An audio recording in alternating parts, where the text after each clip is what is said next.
David Beckham doesn't need the £150 million from Qatar, his brand is now on the line. So David Beckham will finally get what he always wanted and become the poster boy of a World Cup. The achievement eluded him during his playing career due to a combination of his own petulance and the fact he captained a team nowhere near good enough to win the biggest prize in football.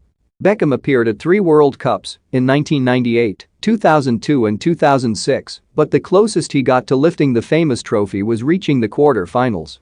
All this will change next winter though, when Beckham will be one of the star attractions at Qatar 2022. He will be there right until the bitter end. The fact host nation Qatar has agreed to give Beckham a reported £150 million in return for him being an ambassador means old golden balls will be made to earn his corn. How he chooses to do this, though, could well go on to define Beckham's reputation in terms of how he represents both the game itself and human race in general. Amnesty International CEO Satya Deshmukh said earlier this week, "It's not surprising that David Beckham wants to be involved in such a major football event, but we would urge him to learn about the deeply concerning human rights situation in Qatar and be prepared to speak out about it." Let's be honest, Beckham doesn't need the dough, does he? His net worth is reported to be in excess of £400 million. But perhaps he has spotted the perfect chance to use his power and influence as a force for good by highlighting the fact Qatar has a human rights record that is appalling, abhorrent and unimaginable in equal measure. Is David Beckham right to accept £150 million from Qatar?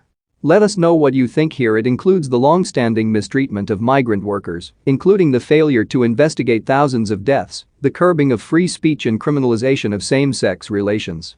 But thanks to disgraced former FIFA president Sepp Blatter, in 14 months' time this same regime will get the privilege of hosting the greatest show on turf, and people like Beckham will get to promote a sporting spectacle that should never be held there in the first place.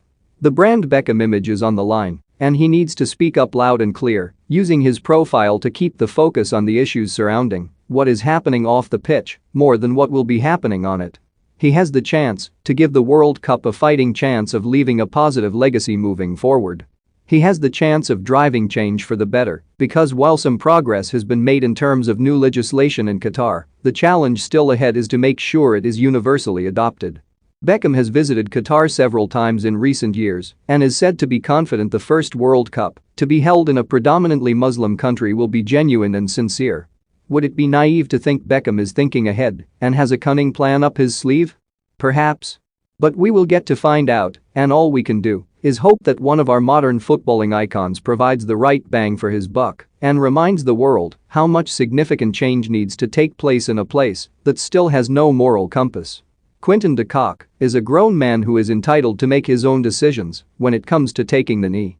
No one should be forced to do something they don't want to do. But at least the South African wicketkeeper has been made to explain his reasons for refusing to take part in the anti-racism gesture ahead of his side's T20 World Cup match against the West Indies. He has since apologized, stating he was reacting to the surprise of being told what to do at such short notice before insisting he is not a racist. We have to take de Kock's word for that and believe him, but the proof will be in the pudding. De Kock has refused to take a knee before after doing the same thing back in June, which begs the question, why didn't his bosses anticipate this scenario sooner than a few hours before the toss? What de Kock has to realize is that, by refusing to explain himself in the immediate aftermath, whether he likes it or not, people presume he is racist. And the fact he just happens to come from South Africa, a nation with a long and troubled history of racial segregation, hasn't helped matters.